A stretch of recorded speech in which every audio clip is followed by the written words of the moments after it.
Okay, I'm Jack. I'm Peter's son. We play in the band together. And I believe people have been sending you some questions. So let's see in my handy device. The first one is, if you could put an all-star band together, who would be in it? It'd be Keith Moon, Led Zeppelin's drummer John Bonham.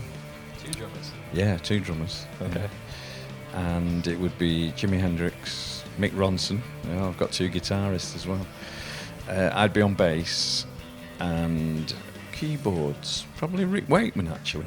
I'm a great fan of his keyboard playing. He's played on some really wacky stuff with Lou Reed and David Bowie, so I'd go for Rick Wakeman. Yeah. But he's the only one alive, isn't he? If you Rick couldn't Wakeman. pick yourself on bass, though, who would you pick?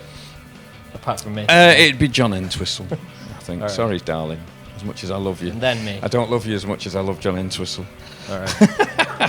Thanks very much. You know that's not true. Another question. Mm-hmm. They want to know about the practice regimen of such a super talented musician. Yeah, I think you mean practice regime. Yeah. Yes. I don't have a practice regime, funnily enough. I don't practice, as you well know, because you're always telling me off for not practicing. As musicians go, I'm a pretty lousy musician in that I can't tune because I'm tone deaf. I don't read music, and I don't practice. So, yeah. It's not very good advice for people. I was used to tell you off about your exams, and you always used to say to me, well, why should I study for mine, because you've not got any. Which is true. Yeah. And you've done all right, you used to say. The weird thing is that as a musician, to leave your mark, you have to be very, very good at what you do, or you have to be a good writer. I suppose I've been lucky in that I'm a very good writer. This is why I'm always trying to get you to play and write, because it's writing that you leave your mark. So someone else wants to know, has technology changed the way you play? And if so, how much? No, it hasn't. The technology in a cut and paste format on a computer has enabled you to mess about more and waste more time. You know, I mean, the thing is that when I look at a lot of my classic riffs, bass riffs that were written in Joy Division, they were written 24-track with no technology.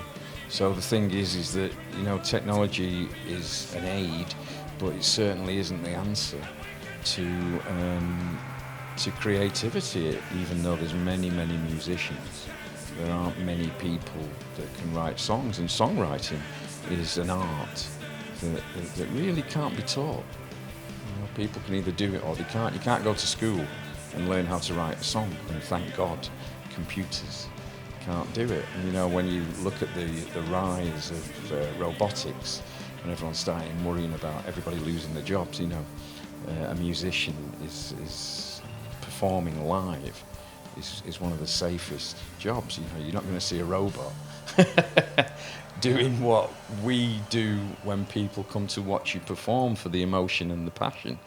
So the next one is all about your playing style. Uh-huh. And was that something that you consciously worked on, or did it just happen, or was it born out of necessity, or what? How did you come up with that way of playing? It was quite simple, really. My equipment was terrible, and I was learning what a bass player did, because in punk there were no rules. So you did exactly what you wanted, and you never listened to anybody. That was the other thing. It was all about rebellion. So nobody told you what to do. You never took any advice. It was all about doing everything yourself, whether it was insane or whether it was right. And I was struggling playing bass, and I couldn't hear the low strings at all. And I could only hear with my equipment when I played high.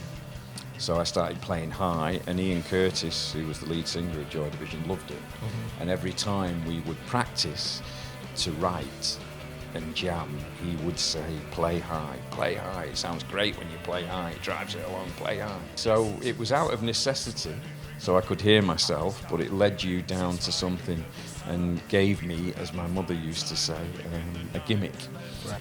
You know, I very rarely blow my trumpet, but it is a unique style in the same way that Pino Palladino has a unique style, or John Entwistle has a unique style, or John Jacques Bonnell used to. You know, as a musician, you sort of hear things that you like, and you put them together, and then if you're lucky, it becomes your sound, as opposed to hearing other people's sounds. You know, I mean, it's amazing how many people like yourself say to me, when you hear something that sounds like me, and you say, "God, Dad, that sounds like you," and it's wonderful. You know, it's a great thing to be recognised for, because it's an achievement, and in this world, it's a difficult achievement.